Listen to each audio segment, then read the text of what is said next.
শুধুমাত্র জল দিয়ে সুজির কেক বানিয়েছি, কোনো রকম ডিম বা কী বলবো দুধ দই এগুলো কিছুই লাগবে না, তেল ঘি বাটার কিছুই লাগবে না, শুধুমাত্র জল দিয়ে সুজি দিয়ে এইভাবে কেকটিকে তৈরি করে নিতে পারবেন, সবাই বানাতে পারবে।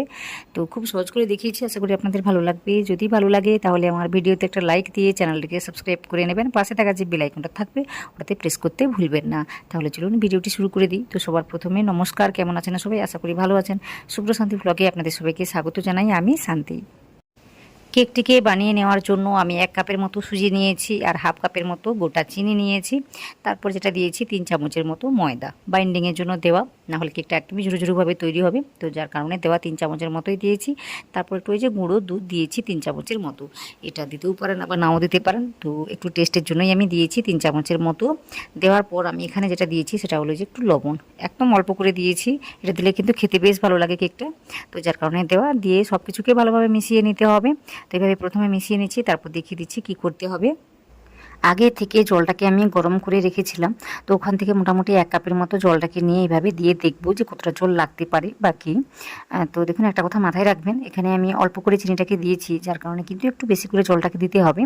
আর যদি আপনারা বেশি করে চিনিটাকে নেন তখন কিন্তু জলের পরিমাণটা একটু কমিয়ে দেবেন, তাতে করে কিন্তু ঠিকঠাক হয়ে যাবে। চিনিটাকে যদি বেশি করে দেওয়া হয় তখন কিন্তু চিনিটা গলে গিয়ে ব্যাটারটি ভীষণই পাতলা হয়ে যেতে পারে, তো মোটামুটি মাথায় রাখবেন যদি চিনিটাকে বেশি করে দেন তখন কিন্তু জলের পরিমাণটা কমিয়ে দিতে হবে। বারবার আমি একই কথাই বলছি। তো এখানে দেখুন আরও হাফ কাপের মতো গরম জল আমি দিয়েছি, দিয়ে ভালোভাবে মিশিয়ে দেখলাম যে মোটামুটি ঠিকঠাক রয়েছে বা একটু পাতলা দেখাচ্ছে। তো এতে ভয় পাওয়ার কিছু নেই, কারণ আমি কি বলবো, এটাকে আধ ঘন্টার জন্য রেস্টে রেখে দেবো, তখন কিন্তু এই সুজিটা ফুলে যাবে, জলটাকে টেনে নেবে, নরম হয়ে যাবে। তো মোটামুটি আধ ঘন্টার জন্য আমি রেখে দেবো ঢাকা চাপা দিয়ে। আর যেহেতু গরম জল আমি দিয়েছি, খুব তাড়াতাড়ি কিন্তু এই কাজটি হয়ে যায়, আপনারা চাইলে কিন্তু 15 মিনিটের মধ্যেও কাজটি করতে পারেন। তো আজকে আমি আধ ঘন্টার জন্য রেখে দিয়েছি। তারপর এদিকে একটা পাত্র নিয়েছি, তো এটাতে করে আমি আজকে কেকটাকে বানাবো, তাই প্রথমে তেলটাকে ব্রাশ করে দিচ্ছি। তারপর একটা পেপার নিয়েছি, এই পেপারের মধ্যেও কিন্তু তেলটাকে ব্রাশ করে দিতে হবে, এতে করে কিন্তু কেকটা নিচে লেগে যাবে না বা পুড়ে যাবে না, মোটামুটি দেখতে পাবেন কিভাবে কি হয়। তো মোটামুটি পেপারটাকে আমি সেট করে নিয়েছি। তো চলুন এবার দেখিয়ে দিচ্ছি ব্রেডটি কী অবস্থায় রয়েছে। ওই আধ ঘন্টা পরেই আপনাদের দেখাচ্ছি। তো আধ ঘন্টা পরে কিন্তু এই ব্রেডটি ভীষণই ঘন হয়ে গিয়েছে, ভীষণ না হলে মোটামুটি ঘন হয়ে গিয়েছে, আর সুজিটা বেশ নরম হয়ে গিয়েছে। তো দেখতেই পাচ্ছেন আমি আরও একটু ভালোভাবে মেখে নিচ্ছি বা এইভাবে মিশিয়ে নিচ্ছি সব কিছুকে।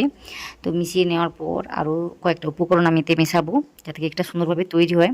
তো এখানে আমি কি করেছি, ওই 1 চামচের মতো বেকিং পাউডার নিয়েছি, আর ওই চামচের এই বলতে পারেন হাফ, তো আমি নিয়েছি বেকিং সোডা।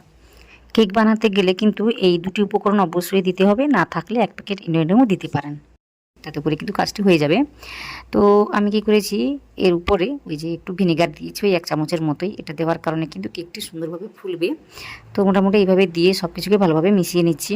তো আজকে আমি কোনো রকম তেল ঘি বাটার কিছুই কিন্তু ইউজ করিনি, তাও কিন্তু কেকটি দারুণভাবে একদম শাইন করবে। তো আপনারা দেখতে পাবেন কত সুন্দরভাবে কেকটি তৈরি হয়, ভীষণই নরমভাবে তৈরি হবে, স্পঞ্জি হবে। তো আশা করি আপনাদের সবারই ভালো লাগবে। তো সব কিছুকে কিন্তু একটু সময় নিয়ে মিশিয়ে নিতে হবে। মিশিয়ে নেওয়ার পর তো ব্যাটারটিকে ভালোভাবে তৈরি করে নেওয়ার পর আগে থেকে ওই যে পাত্রটিকে আমি তৈরি করে রেখেছিলাম ওর মধ্যে একটু উপর থেকে ঢেলে দিচ্ছি। এভাবে ঢাললে কী হবে, ভেতরে আর সেভাবে ফাঁকাগুলো থেকে যাবে না। তো আপনারা দেখতে পাবেন কিভাবে কি হয়। তো আপনারা দেখতেই পাচ্ছেন একটু বেশি করে ব্যাটারটিকে তৈরি করা হয়ে গিয়েছে, তো আমি পুরোটাই দিয়ে ফেলেছি। তো এটার ভয় কিন্তু আমার মধ্যে ছিল যে যদি বেরিয়ে যায় কেকটা বাটির বাইরে, তো সেই ভয়টা কিন্তু ছিল। তো কী হয় আপনারাও দেখতে পাবেন, তো ভিডিওটি দেখুন, আশা করি সব কিছুই বুঝতে পারবেন। তো ব্যাটারটিকে দিয়ে একটু ঠুকিয়ে দিয়েছি ভালোভাবে।